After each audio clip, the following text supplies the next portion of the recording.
What's up, everybody? Welcome to another episode of the Nerds Enigma podcast, sponsored by sportsnerds.com. Today, my guest is an Ohio University Bobcats men's basketball player, redshirt freshman, wing for the basketball team, Ben Nicol. Ben, what's up, man? What's up, Josh? How are you? Good. Thank you so much for coming on. I really appreciate it. Happy to be here. So I got some questions for you. You know, as we talked at the Myrtle Beach Invitational, we're from the same area. I grew up in East Bank, but I've lived in Charleston forever. So honestly, one of my first questions is something that I'm sure you've heard many times being from that area. Why? I know you're not a fan of really West Virginia or Marshall, but I'm sure you've heard many times why Ohio University outside of your mom graduated and you've been around it forever, but why there instead of W or Marshall? And did you have other offers?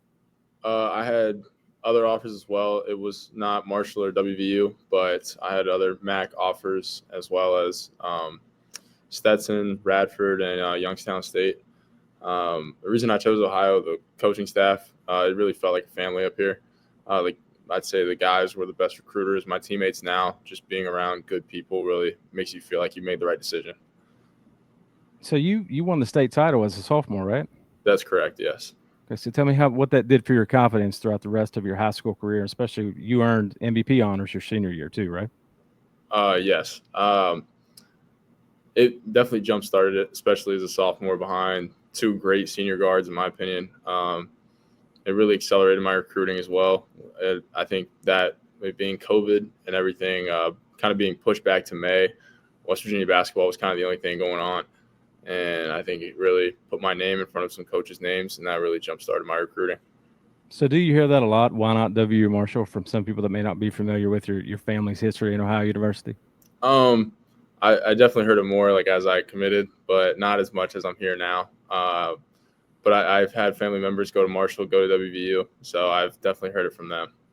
So I heard a story about a sippy cup that's followed you ever since you were little. Do you have a sippy cup that has something about your journey to Ohio University on it? Yeah, it was. I don't even know if this thing holds like 8 fluid ounces, but it's this little cup that's got Ohio University on one side, and on the other side it says "On my way to Ohio University," like a little snail. And I didn't know this until like my junior or senior year, but my mom kept it the entire time. It was pretty awesome.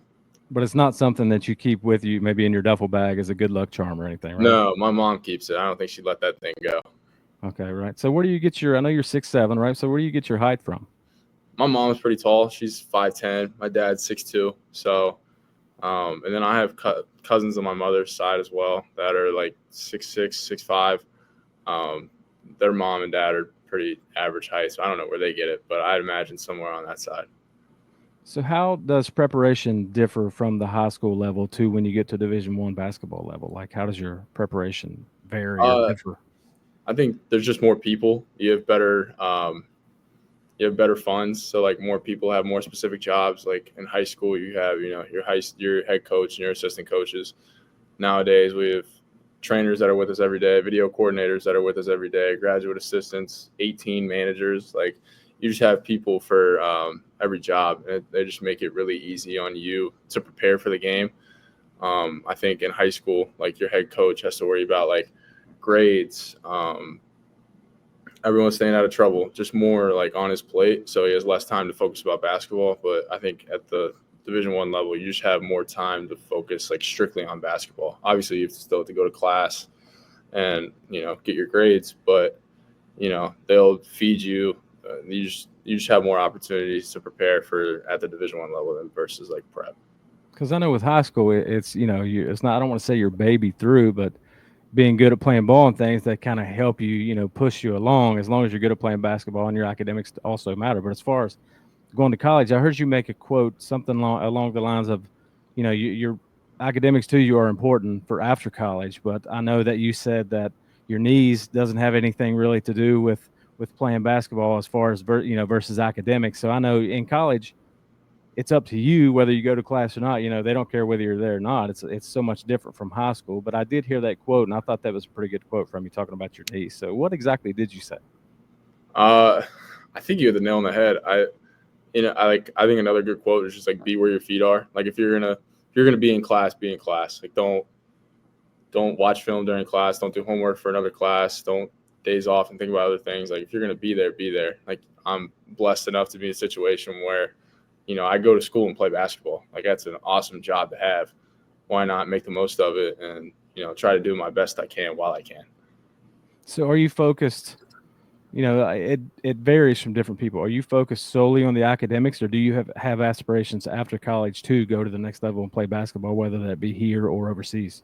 I definitely have aspirations to play overseas, but like I said, as we have our practice time, we have our 4 to 5 hour block a day where basketball is the main focus, but at the same time, it's not. You use 20 other hours in a day, 19 other hours in a day. So just doing what I can while I can. I'm trying to get my master's while it's paid for.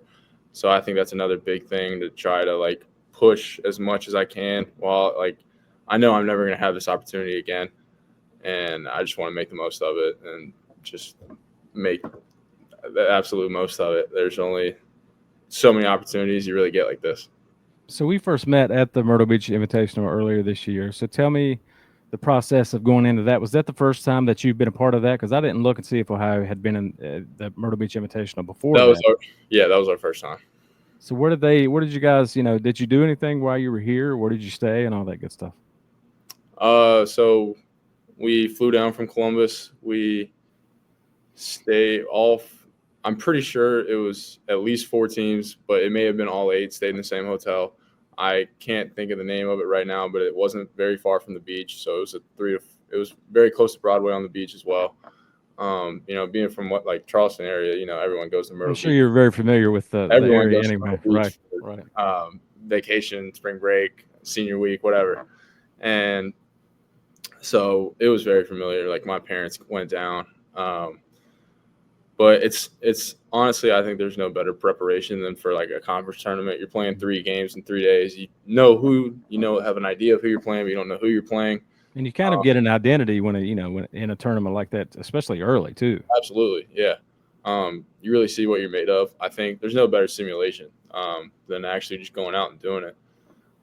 So it was really good, especially with 3 teams we had no idea of, teams we don't normally play. Played Middle Tennessee State, played Bradley, played Texas State, so teams we normally wouldn't play.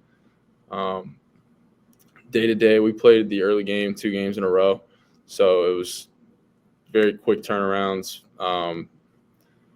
Then the third day we played at 8 p.m., so that was more of a longer day. Yeah.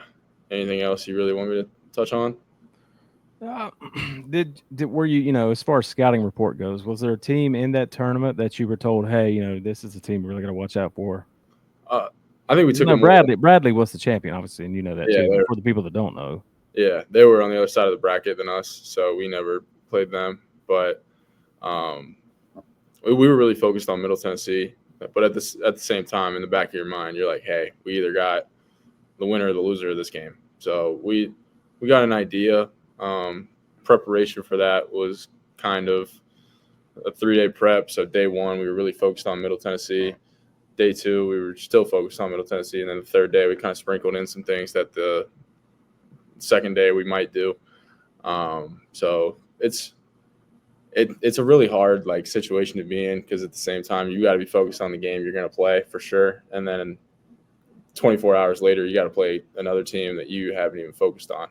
So it's a very quick turnaround, but our coaching staff does a really good job of just making everything easily available, watching film and scouting reports, stuff like that. So I caught you guys on TV a few weeks ago. I can't remember the specific game, but it's after we talked on Twitter about, what the arena looked like. It looks like a nice place to play ball. And like I said, I've been to that university, but I've never been to that arena. So it's something I'll have to get out there. But do you enjoy playing there? Is it really nice? Oh, I love it. We the attendance for the MAC just came out. We were number 1 again. I think so the atmosphere is obviously there too. Yeah, it's great. I love the fans. I think they really love basketball. Athens is a cool area, like you said. It's a very big, it's just a college town. And when you think of a movie of a college town, I think that's what you think of.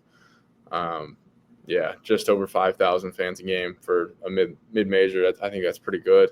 So really, I love playing here. Same guy that built the WVU Coliseum actually built our place too.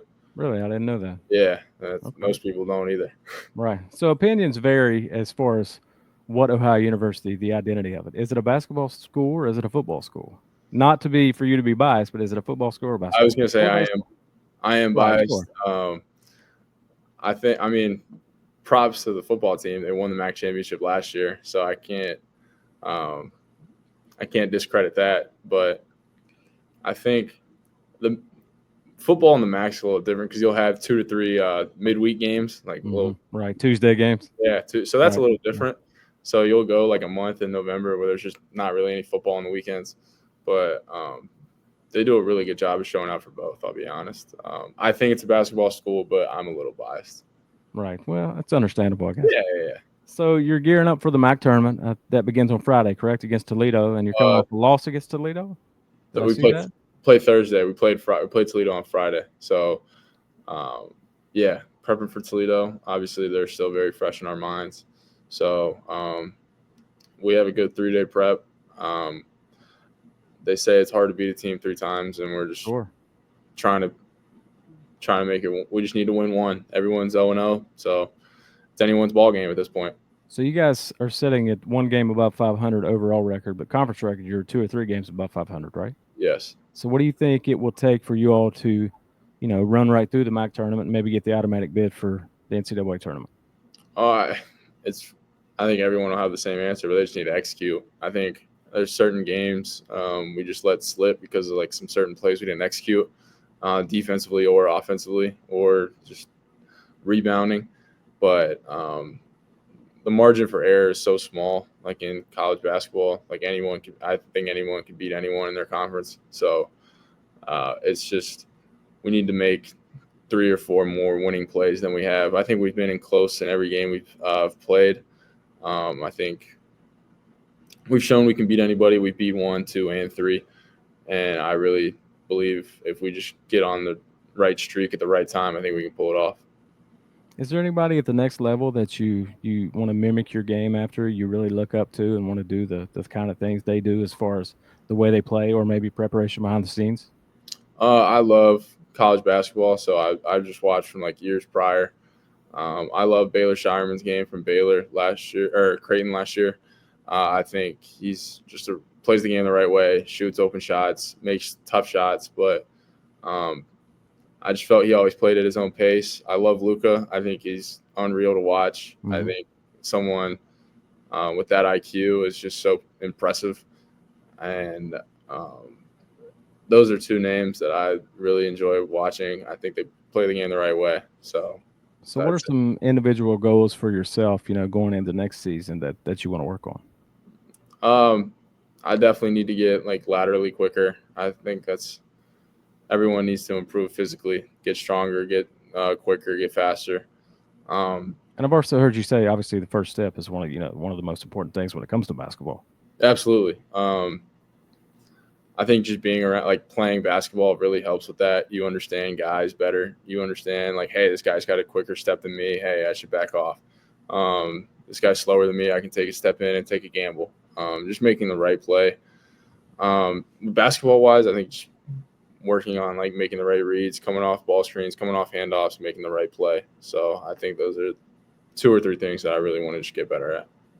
What is something that you want everybody to know about you that they may not outside of basketball?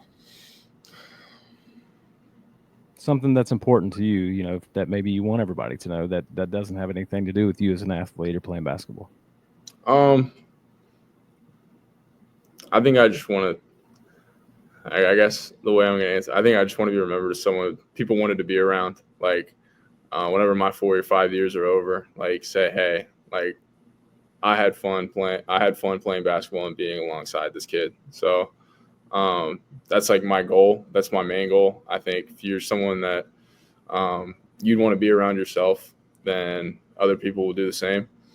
And I just think there's a lot of good things to do in the world. And I think being like yourself and being kind to other people is the bare minimum you could do. So where do you get your even keel and your temperament and just a cool all around guy? Where do you get it from? I think my dad's one of the funniest people I've ever met. I really do. Just being around him, he's a role model of mine. Just like doing so good with like me, my sister, and then my mom. Like he's always brought us together. Like he really showed me what it meant to like almost run a family, and my mom as well. Like she was always with us. I think those two especially. I was around them so much, and I just I just think they're two of the funniest people I've met. And anytime like anything went bad, there was always a joke to be made. There was always someone to make fun of, make a joke out of. So I just that's definitely those two. So what do you think from back, where we come from as far as the area when it comes to high school sports, whether it be basketball, baseball, or football? What do you think that will take for the crowds to return that used to be there maybe earlier than me or back in my day? Because it seems like, especially with football, crowds are diminishing a little bit. So what do you think the culprit is of that, and how can that be changed in our area?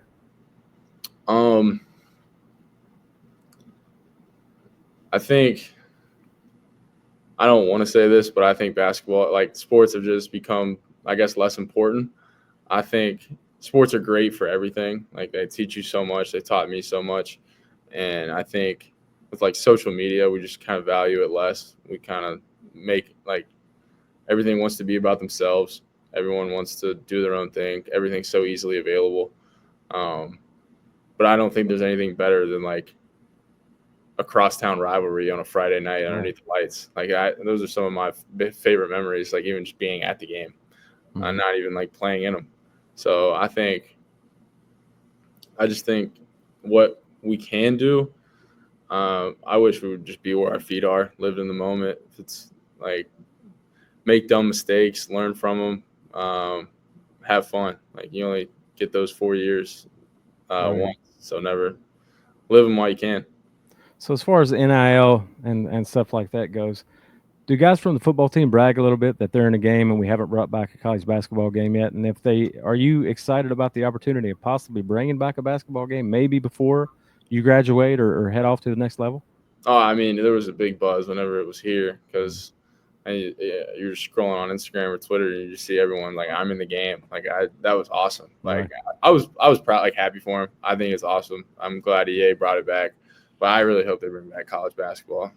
And I'm sure, you're such a humble dude too. I'm sure like some of the football players, wouldn't want a bunch of money for that. You would just be happy just to have your legacy and be in the game, just like anybody else. I mean, I'd do it for free. Like, right. I don't need any money. I'm in a video game. That's awesome. And you'll always be in that video game. You can't take that away from me. Right. I can tell my kids, my grandkids, I played in the video. I'm in a video game. Is that something that's important to you to hope, that they could bring that back before you head off? Yeah, definitely. 100%.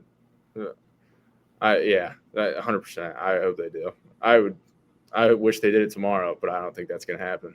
I think minimum it might be 2 years. So you may get there as a senior. I hope so. Yeah, I hope so. I really hope so. Well, I appreciate you coming on today. Thank you so much. I know you're busy, and thank you for giving me a few minutes of your time. And obviously, good luck. You got the MAC tournament coming up, and see what you guys can do with that. So good luck. I wish you well and health and all that good stuff. Yeah, appreciate it, man. I wish you the best. Thank you so much.